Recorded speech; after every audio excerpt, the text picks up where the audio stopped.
안녕하세요. 워런 버핏처럼 매일 신문을 박전모와 함께 읽으면서 투자의 고수가 됩시다. 웜의 신박 오늘 8월 25일. 오늘이 벌써 목요일이죠. 네, 시간이 정말 빨리 갑니다. Time flies. 오늘 기사는 한국 압도적으로 꼴찌에 나오면 땅 준다는 이탈리아보다 낫다라고 합니다. 이탈리아도 심각한가 보네요. 애를 낳으면 땅을 준다고 하니까 한번 읽어보겠습니다. 오늘은 한국경제신문에서 모두 가져왔습니다. 강진규 기자님이 쓰신 기사고요. 줄어드는 인구, 소멸하는 한국, 세계에서 유례없는 저출산 국가, 합계 출산율이 0.8명도 깨졌다. 독보적인 세계 꼴찌, 2분기 0.75명, 역대 최저 기록이고요. 고령 임신도 줄어서 인구 절벽 심화라고 되어 있습니다. 지난 2분기 출산율이 같은 기간 기준 역대 최저인 0.75명을 기록을 했는데요. 상대적으로 출생아 수가 많은 상반기부터 출산율이 곤두박질 치면서 올해 연간 기준으로도 사상 처음 0.7명대를 기록할 것이란 전망이 굳어지고 있다. 신생아 출산이 하반기보다는 상반기가 많나 봅니다. 출산이 상반기가 많다는 말은 그렇군요. 네. 여름 휴가 때 만약에 사랑을 많이 나누시면 상반기, 네, 그럴 수도 있겠네요. 통계청이 24일 발표한 6월 인구 동향에 따르면 올 2분기 출생아는 59,961명, 예, 6만 명이네요. 작년 2분기가 6만 6천 명이었는데 9.3% 감소했습니다. 가임 여성 1명이 평생 낳을 것으로 예상되는 자녀 수를 뜻하는 합계 출산율은 0.75명이었다. 전년 동기 0.82명 대비해서 0.07명 적어졌고요. 출생아 수와 합계 출산율 모두 2분기 기준 역대 지금 최저치입니다.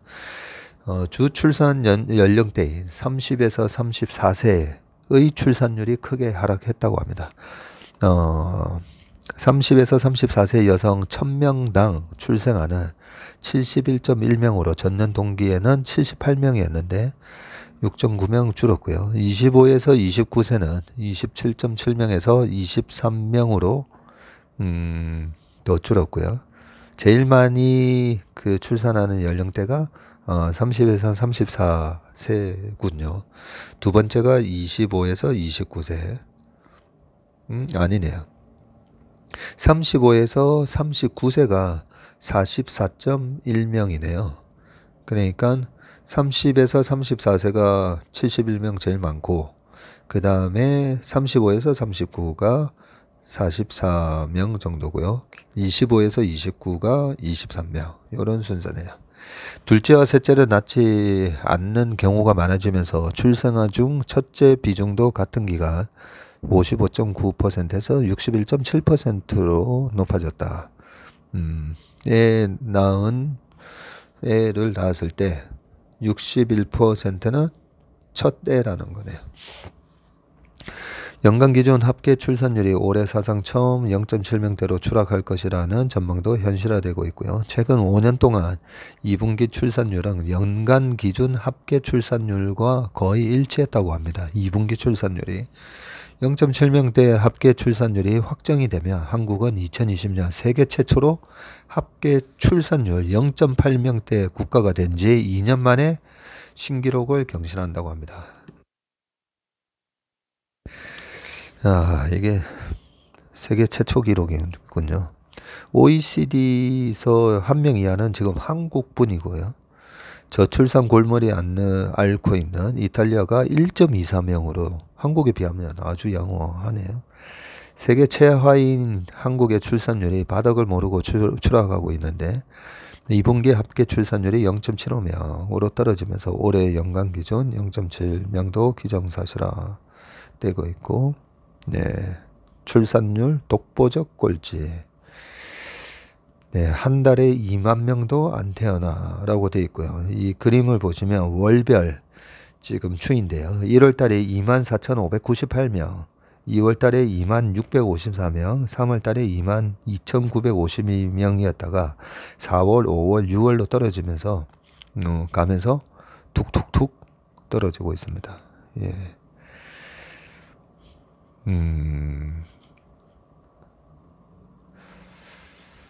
아무튼 참 문제네요. 그죠? 네. 압도적 꼴찌 이런 나라가 없다. 유럽에서 저출산 문제로 골머리를 앓고 있는 대표적인 국가가 이탈리아인데요. 출산율이 낮아서 한때 셋째 아이를 낳으면 땅을 주겠다는 대책까지 내놨을 정도였다고 합니다. 이탈리아의 출산율은 지금 2020년 기준으로 1.24명이고요. OECD 국가 중 뒤에서 두 번째로 낮지만 0.7명대 출산율을 걱정하고 있는 최하위 국가인 한국의 상황에 비할 바는 아니다. 선진국이 아닌 국가 중에도 한국보다 출산율이 낮은 나라는 없다. 세계은행 통계에 따르면 섬나라인 푸에르토리코가 0.9명이고요. 도시 국가인 홍콩이 0.87명, 싱가포르이 1.1명 정도가 한국의 뒤를 이어서 저출산 국가의 이름을 올려놓고 있다.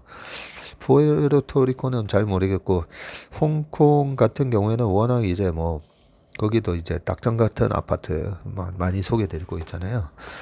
이게 인구 밀도가 높아서 그런 건지 이유를 알기가 좀 힘들지만 문제는 이 같은 저출산 상황이 급격히 반전되기는 어렵다는 점이다. 현재 출산 연령대 인구 자체가 적기 때문이다. 이 같은 이유로 단기적 재정 대책보다는 장기적인 관점의 저출산 대책이 필요하다는 지적이 나온다. 최근 혼인이 감소한 것도 출산율 반등을 어렵게 하는 요인으로 꼽힌다.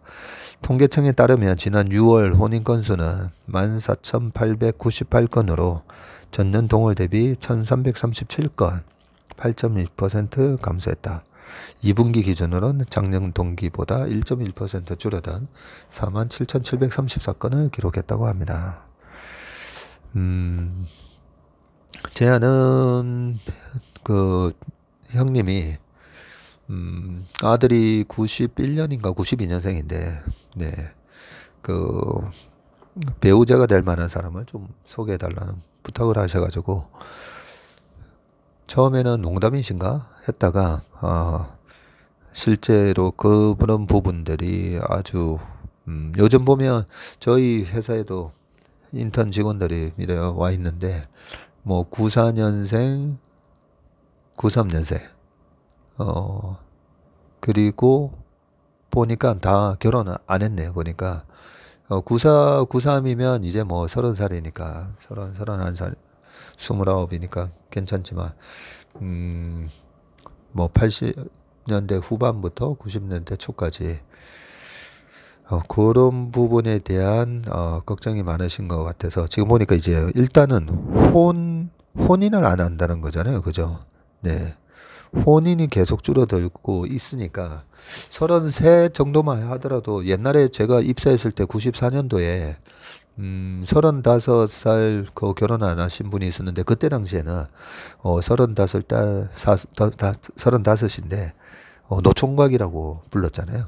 노총각이라고 부르고 왜 결혼을 안 하셨냐 이런 거 묻기가 정말 그 좀 신뢰가 될 정도로 35살이 그때 당시에는 우리 때는 그랬지 않습니까? 그죠? 29 넘기지 않는다. 9수 넘기지 않는다 해가지고 거의 다 뭐 27, 8에 결혼을 했었는데 요즘은 정말 뭐 31, 2살 때도 별로 늦다는 생각을 안 하고 우리 때 29이 지금은 34, 35인 것 같아요. 35은 넘기지 말아야지. 이런 식인 것 같은데.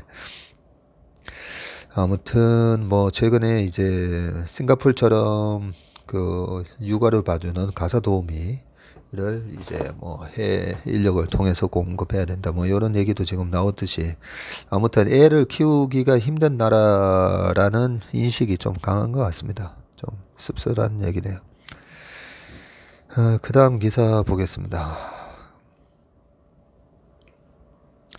그 다음 기사가 중국의 2인장 이인자인 리커창 한중 FTA 2단계 협상 속히 타결되기 이렇게 되어 있고요. 아무래도 이제 한중 수교 30주년이다 보니까 여기저기서 많은 이제 성명서가 발표되고 있습니다. 수교 30주년 비즈니스 포럼 리커창 함께 성장 포인트를 발굴해야 하고 한덕수 총리는 공급망 안정 손잡아야, 최태원 회장께서는 경총 경제협력 강조 이렇게 되어 있습니다. 한국과 중국은 이웃이고 뗄 수 없는 동반자입니다. 신용을 지키고 중략 서로의 핵심 이익과 중대한 사항을 배려함으로써 안전한 발전을 추진해야 합니다. 중국의 2인자인 리커창 국무원 총리는 한중 수교 30주년을 맞은 24일 양국 경제단체들이 공동으로 연 비즈니스 포럼에 영상으로 참석해서 이같이 말했다. 대한상공회의소와 중국국제무역촉진위원회, 한국무역협회, 코트라가 주최한 이 행사는 중국 베이징과 서울을 온라인으로 연결하는 방식으로 진행됐다고 합니다. 이 리커창 총리가 양국은 내 속에 내가 있고 내 속에 내가 있는 사이라고 표현을 했습니다. 두 나라가 상호 보완성을 발휘하고 기후변화에 대응하며 끊임없이 성장 포인트를 발굴하고 양성해야 한다고 강조했고요. 한중 FTA 2단계 협상을 조속히 타결하기를 바란다. 양국은 2015년도에 FTA를 체결했었네요. 지금 7년 지났네요. 2015년. 그때 한창 중국발 위기 하면서 좀 시장이 안 좋았을 때였는데요. 그리고 2017년 말부터 2단계 협상을 시작을 했다고 합니다. 2017년 말부터 2단계 협상을 시작했는데 지금까지 아무것도 된 게 없나 봅니다. 리 총리는 또 양국이 다자주의와 경제 세계화 방향을 지켜가면서 산업망과 공급망 안정을 수호해야 한다고 덧붙였습니다.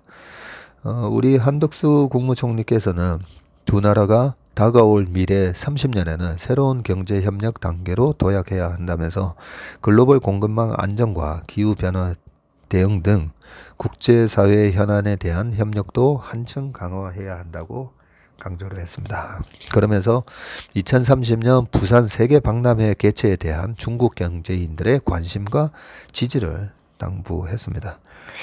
최태원 회장님이 지금 대한상의 회장을 맡고 계신데요. 1992년 수교 당시 비해 양국의 교역량은 47배나 늘었다고 합니다. 작년 기준으로 3,620억 달러네요. 우리나라 돈으로 따지면 한 450조 가까이 됩니다. 중국이 한국의 최대 교육국이자 한국이 두 번째로 많이 투자한 나라라는 점을 설명했다. 그는 이어서 좋은 이웃은 값을 매길 수 없다는 중국 격언을 들면서 지난 30년보다 양국이 더 나은 관계를 만들 수 있기를 희망한다라고 했고요. 한국경영자총협회도 수교 30주년을 축하하는 글을 내놨는데 양국이 성장 동력을 찾아 윈윈하는 미래지향적 관계로 계속해서 발전해 나가기를 바란다라고 이렇게 되어 있고요. 정경련은 이날 발표한 보고서에서 대중 수출 경쟁력 강화를 위해서 한중 FTA 개정과 미국 주도의 반도체 칩4 참여 등 대외적 대응과 함께 대내적으로 규제 개혁 등을 통해 고부가 가치 수출 품목을 발굴해야 한다고 강조했습니다. 그 다음 기사를 또 바로 넘어가 보겠습니다.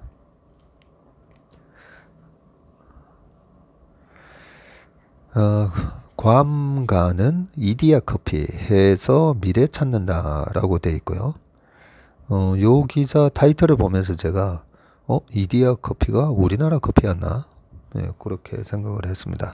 해외 1호점 연내 개장이고요. 국내 커피 시장 레드오션 판단을 해서 해외로 진출한다는 거네요.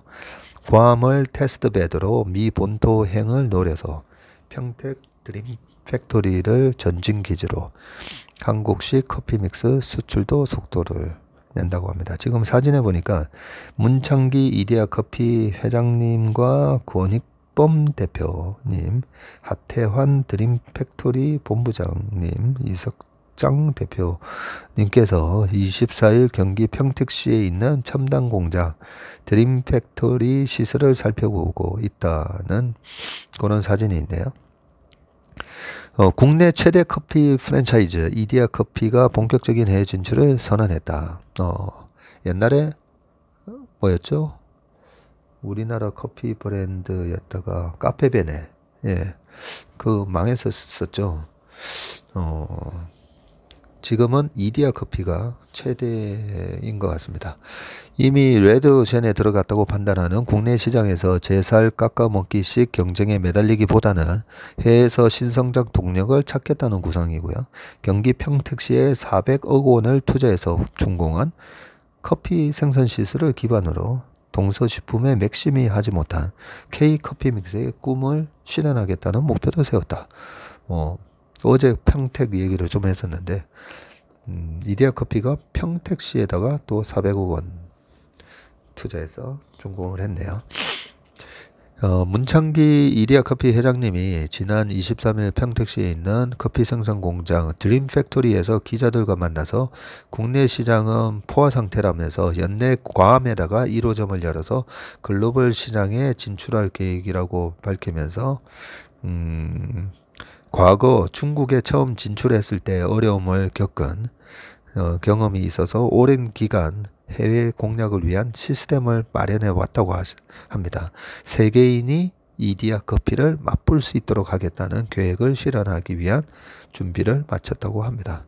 현재 지금 매장 3천여 개를 보유하면서 국내 1위라고 하네요. 이디야 커피 실적에 대한 표가 있는데요. 2019년도에 2200억 매출에 194억 영업이익을 냈고요. 2021년도에는 2433억 매출에 190억 영업이익을 냈네요. 네. 아마 포화 상태라서 매출 자체는 크게 성장을 하지 않고 이익도 그래도 그 카페베네의 실패 사례를 보면 그 돈이 안 되는 거 아닌가? 스타벅스 때문에 뭐 별다방도 있고 그죠? 커피빈 그런 거를 보면 좀 레드오션이라서 수익 내기 쉽지 않지 않을까라고 생각하는데 이 어느 정도 이 경쟁이 치열한지를 알려면 이 영업이익률을 보면 되거든요. 영업이익률이 2200억 매출에 190억 정도니까 10%는 안 나오지만 그래도 한 8%, 9% 하니까 나쁘지는 않네요. 네. 어제 괌에서 오신 어떤 사모님이 저희 회사에 찾아오셨었는데 괌이 지금 연간 왜 하필 괌일까 생각을 했는데 여기 괌은 연간 150만 명에 이르는 관광객이 들어오는 곳이네요. 그 관광객 중에 약 50%가 한국인이라고 합니다. 괌을 시작으로 동남아시아, 북미 지역으로 커피 매장을 확대해 나가겠다는 그런 계획을 가지고 있네요. 프랜차이즈 매장에 앞서 커피 믹스를 비롯한 인스턴트 커피의 해외 진출은 이미 시작했다. 지난해 4월 미국의 비니스트 브랜드로 커피 믹스 등 스틱 커피의 첫 수출기를 열었다. 이후 중국과 몽골, 대만에 이어 최근에는 호주, 뉴질랜드까지 스틱 커피 수출을 확대했고요. 이디야 커피는 한국식 커피 믹스로 불리는 인스턴트 스틱 커피가 맛과 편의성 등의 측면에서 강점이 있어서 해외에서도 생산이 있을 것으로 보고 있다. 국내 커피 믹스 시장 부동의 1위인 딱 나오네요. 커피 믹스 하면 우리 또 동서식품 그게 생각이 났었는데 동서식품의 맥심 브랜드 파트너사인 몬델레즈와의 관계에 따라 공식 수출이 안 되는 만큼 시장을 파고들 여지가 크다는 게 이디야 커피의 판단이다. 국내 커피 믹스 시장 1위인 동서식품이 맥심 브랜드 파트너사인 몬델레즈와의 관계에 따라서 공식적으로 수출이 안 되나 봅니다.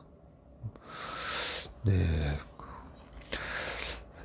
그 부분은 좀 한번 찾아봐야 되겠네요. 세계 곳곳에 K 커피 믹스 시장을 만들어 보겠다는 것이다.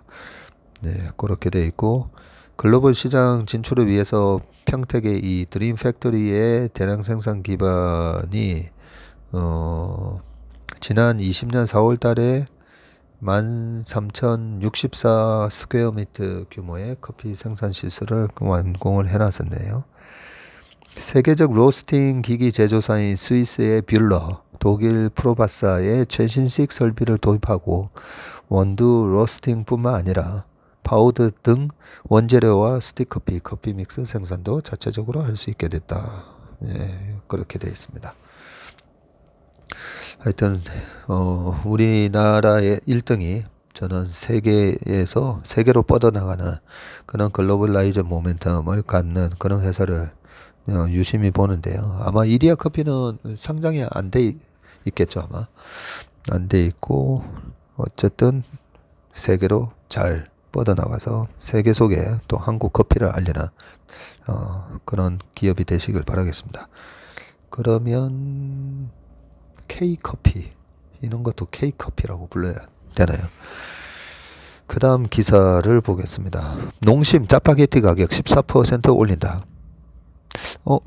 농심이 2월 달인가 3월 달에 그때 가격 올렸던 걸로 제가 기억을 하는데, 보통 이런 약간 이 우리나라 물가 집계하는 품목 같은 경우에는 정부의 눈치를 되게 많이 보거든요.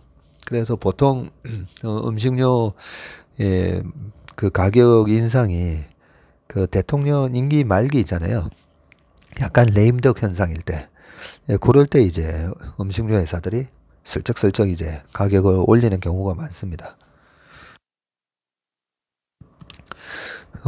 그런데 분명히 제가 얼마 전에 올렸던 걸로 기억이 나는데, 농심은 다음 달 15일부터 라면과 스낵 주요 제품의 출고 가격을 각각 평균 11.3%, 5.7% 인상한다고 24일 발표를 했는데요. 러시아 우크라이나 전쟁과 인플레이션 등으로 원재료 가격이 급등한 데다 환율마저 상승해서 원가 부담이 심화했기 때문이란 게 회사 측 설명이다. 네, 그거는 알겠는데요.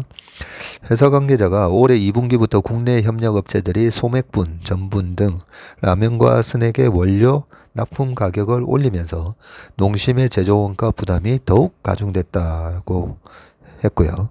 이런 부담은 실적에 반영이 됐었는데 2분기에 30억 원의 영업 손실을 냈었네요. 별도 재무제표입니다. 해법인 제외하고. 농심이 국내 사업에서 분기 적자를 낸 것은 98년 2분기 후 24년 만이었네요. 1998년이니까 우리나라 IMF 때 한창일 때죠. 2분기 때 그때 우리나라 코스피 주가가 300이 깨집니다. 네. 지금 이제 3000이 깨져서 지금 2500, 2450 이러고 있는데, 그때 300이 깨지면서 277까지 갔었죠. 이에 따라 라면은 1년 만에, 스낵은 6개월 만에 추가로 가격을 올리게 됐다. 그렇네요. 그러니까 6개월 전에 2월 달에 스낵 가격을 올렸고 라면 가격은 작년에 올렸었는데, 이번에 출고 가격 기준으로 신라면은 10.9%, 너구리는 9.9%, 새우깡은 6.7% 오른다. 신라면은 대형마트에서 개당 평균 736원에서 와 820원으로 인상이 되네요. 근데 갑자기 배가 고프네요. 라면 얘기하다 보니까 갑자기 배가 확 고파집니다. 인상폭이 가장 큰 제품은 사리곰탕 컵라면 15.2%라고 합니다. 사골 등 주요 원재료 가격이 다른 제품보다 더 많이 올랐다는 거 하고요. 짜파게티도 13.8%.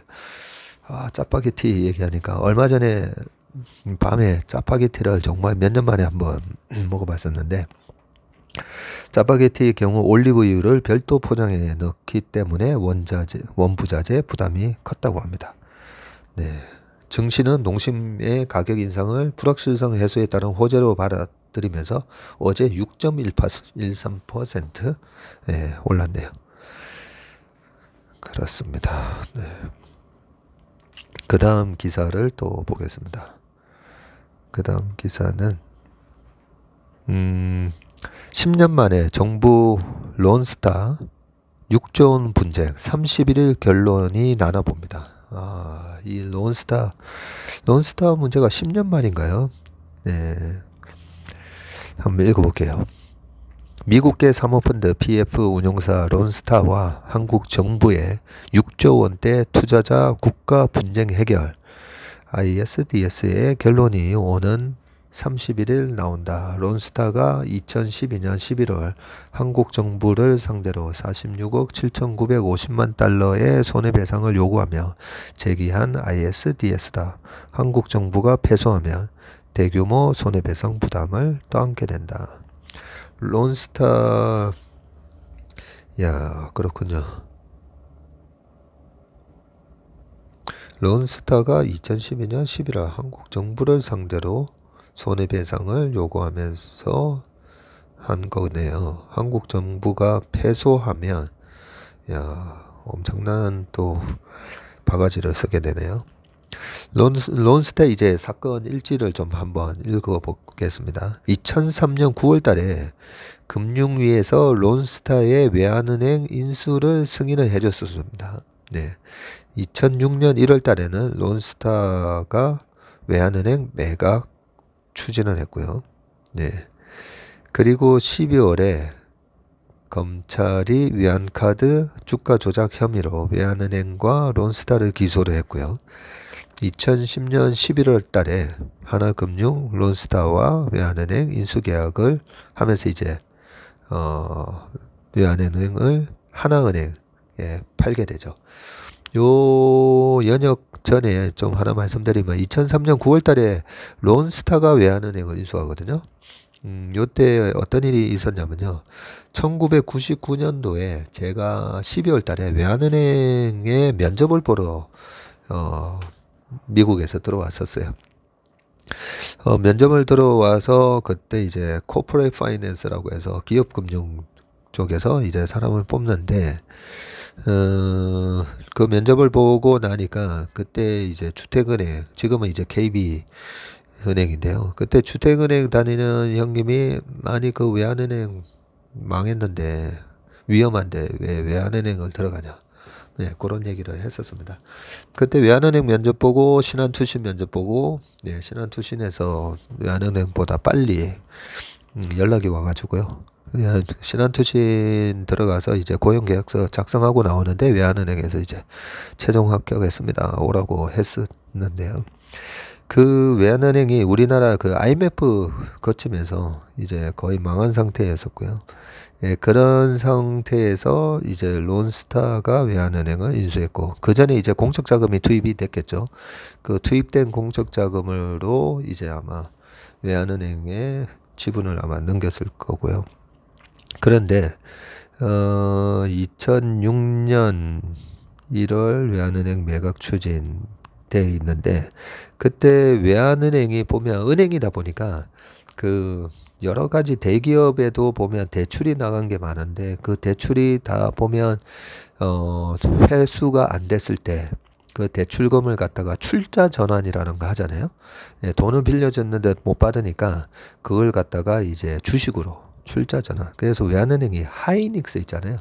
하이닉스도 나중에 이제 그 망해가지고 LG 반도체랑 그 현대 반도체 합병을 하고 나중에 망하고 그리고 2011년도에 2010년 11년도에 이제 그 SK텔레콤한테 넘기게 되죠.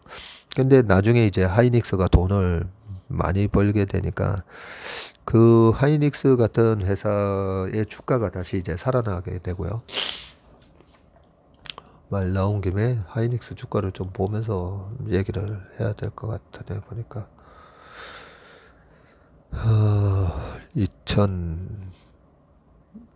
2003년부터 한번 주가를 보면서 정확하게 말씀을 드리는 게 나을 것 같습니다. 그 2003년도에 자본 잠식에서 감자까지 했었네요. 보니까 감자까지 하면서 지금 93,700원인데 그때 2,454원으로 나오고요. 그리고 이 2,400원짜리가 2003년도에 9월 달에 이제 론스타가 외환은행을 인수했었으니까요. 9월 달에 하이닉스 주가가 6,700원이었습니다. 6,700원. 그런데 2004년 말에 주가가 11,650원이고요. 2005년 말에 주가가 35,300원입니다. 네. 그리고 2006년도에 한번 볼까요? 2006년도에 4만 300원까지 가고 37,300원. 네. 연말 주가는 그런데 2006년 1월 달에 론스타가 외환은행 매각을 추진하는 거죠. 그래서 그 갖고 있던 2,500원짜리가 지금 4만 원이 됐잖아요. 3만 뭐 5천 원, 4만 원. 외환은행이 갖고 있던 하이닉스. 그러니까 이게 도대체 몇 배입니까? 그러면서 이제 외환은행이 상당히 이제 좋아집니다. 네. 여러 가지 경기도 2003, 4, 5, 6, 7 하면서 엄청나게 이제 그 우리나라 그 경제가 상당히 뜨거울 때였잖아요. 그리고 그때 당시에 또 은행은 뭐죠? 은행은 예대 마진인데 대출 성장이 어느 정도 이어지는지 그게 중요한 건데 2003, 4, 5, 6, 7 보세요. 그때 부동산이 엄청 뜨거워가지고 부동산 관련된 대출도 늘어나고 여러 가지로 본업에서 잘 되고 또 그때 금리가 2004년 6월 달부터 미국이 이제 금리를 올리기 시작하고 우리나라는 2004년도에는 카드채 사건 때문에 금리를 이제 3.7에서 3.75에서 3.5, 3.5에서 3.25 이런 낮출되긴 했지만 2005년 6년도에는 다시 금리를 올립니다. 그러니까 금리도 올라갔죠. 대출이 늘어나면서 Q도 늘어났죠. 예대 마진 늘어나고 거기다가 보유하고 있던 그런 하이닉스의 주가마저도 저렇게 올라가면서 엄청난 이익이 나게 되는 거죠. 그래서 헐값에 이제 론스타가 받았다가 2003년 9월이면 코로나가 사스가 발생해서 2003년 3월 달에 512를 지수가 기록을 했을 정도로 그때 당시에 이제 상당히 이제 경제가 안 좋고 2000년, 2001년, 2002년 닷컴 버블이 무너지면서 글로벌하게 이제 경기 침체에 들어갔다. 그런 상황이었습니다. 그런 상황에 우리가 IMF 겪고 나서 이 여러 은행들이 망하는 가운데 이 외환은행을 론스타한테 이제 헐값에 넘겼던 건데 당시 지나고 보니까 헐값이었는데 그때 당시에는, 제발 좀 사주세요. 뭐, 요런 입장이었죠. 예. 어쨌든 요 뒤에 걸 좀 더 읽어볼게요. 론스타가 2003년도 외환은행 지분 51%를 1조 3,844억 원을 들여서 인수했습니다. 1조 3,800원이에요. 네, 그렇게 인수를 했다가 2006년도에 HSBC와 매각 협상을 벌였지만 계약은 철회됐는데요. 2007년 11월 달에 금융위에 외환은행 지분을 사들일 수 있게 해달라고 HSBC가 또 승인 신청서를 제출했는데 정부 승인까지 8개월 걸렸고요. 근데 2008년 9월 달에 글로벌 금융위기가 터지면서 또 인수를 포기하게 됩니다. 그러고 나서 결국 론스타가 2012년도에 3조 9,157억 원을 받고 외환은행을 하나은행에 넘겼습니다. 물론 요 전에 대규모 배당을 또 많이 했습니다. 10년 만에 1조 4천억에서 3조 9천억이니까 한 2조 5천억 정도 남겼으면 그 사이에 주가 다른 회사 주가도 많이 올라갔으니까 크게 뭐 많이 먹은 게 아닌가 이럴 수도 있는데 중간에 이제 배당도 좀 많이 했었고요. 그러면서 이제 인수가에 비해 큰 차익을 거뒀지만 한국 정부에 책임을 묻고 나섰다. HSBC에다가 팔았다면 더 큰 이익을 남길 수 있었는데 금융위가 매각 승인을 늦추는 등 정부 개입으로 무산이 됐다는 거죠. 그때 왜 정부가 이래 좀 늦게 해줬냐면 좀 이제 괘씸하게 본 거죠. 그 관련해서 우리나라의 조세 협정 때문에 우리나라에다가 그 세금을 아마 한 번도 안 냈을 겁니다. 그 부분도 밑에 나오네요. 일단 한국 정부가 매각 당시 부당하게 개입했는지 여부가 가장 큰 쟁점인데, 론스타 측은 외환은행을 하나은행에 매각할 때에도 정부가 가격 인하 압박을 넣었다고 주장을 했고요. 이에 대해서 정부는 론스타의 대주주 적격성에 영향을 미치는 형사재판을 받고 있어서 일정을 연기했다면서 매각 가격도 론스타 측이 유죄 판결을 받아서 떨어진 것이라고 반박을 했습니다. 정부가 론스타에 부과한 세금이 정당한지도 쟁점인데요. 세금 얘기가 나오죠. 정부는 론스타가 벨기에 법인 외환은행 지분 매각에서 얻은 차익과 국내 부동산 등에 투자해서 거둔 수익금에 8,500억 원의 세금을 부과를 했는데요. 벨기에 법인은 면세 혜택을 받는데 과세 당국이 부당한 조치를 했다는 게 론스타 측 주장이고요. 그러나 과세 당국은 론스타가 내세운 벨기에 법인은 면세 혜택을 받기 위해서 페이퍼 컴퍼니일 뿐이라고 반박을 했습니다. 실제로 외국인들이 우리나라나 여러 그 투자를 할 때 이런 론스타가 됐든 아니면 헤지펀드가 됐든 세금을 줄이기 위해서 이 조세 회피 지역에 가서 법인 페이퍼 컴퍼니를 사놓고 이런 식으로 한 쿠션 먹여가지고 이제 투자하는 경우가 많은데, 정부에서는 원래는 이제 벨기에하고는 그 세금을 면세 혜택을 받기 때문에 못 하는데, 이거는 페이퍼 컴퍼니니까 세금 내라 하고 이제 세금을 때린 거죠. 아무튼 론스타가 ISDS를 제기하자 정부는 2012년 국무총리 실장을 의장으로 하는 관계부처 국제투자분쟁대응단 태스크포스를 구성해가지고 지금 대응을 하고 있고요. 소송 제기 후 10년 만인 지난 6월 절차 종료를 선언했다. 정부가 이제 패소한다면 인수 매각 과정에 관여한 인사들의 책임론이 불거질 수가 있고요. 한덕수 국무총리는 론스타의 외환은행 인수 당시에 론스타의 법률 대리를 맡은 김앤장 법률사무소의 고문이었었네요. 고문이었고, 추경호 기획재정부 장관은 외환은행 매각 당시에 금융위 부위원장이었다. 네. 법무부는 정부는 론스타 사건이 시작된 2012년부터 지금까지 여러 정부를 거치는 동안 최선을 다해 대응했다면서 판정 결과가 나온 뒤에도 국익에 부합할 수 있도록 최선을 다하고 판정 결과가 나오면 신속하게 공개하겠다고 밝혔습니다. 네. 마지막 기사 이제 하나 남았습니다. 국가 핵심 기술 71개 중 33개가 털렸다 라고 합니다.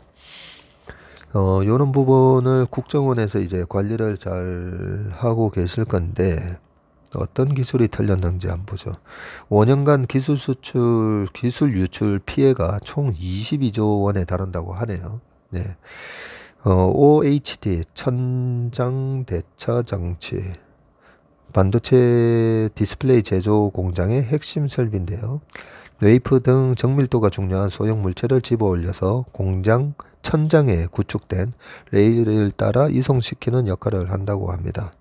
네, 이 부분에 OHT 설계 도면 등 기술 자료를 빼돌려서 일본을 통해 중국으로 유출을 시도한 A사 임원과 브로커 등 일당 7명이 최근 특허청과 국가정보원, 대전지방검찰청 합동수사로 적발됐다고 합니다.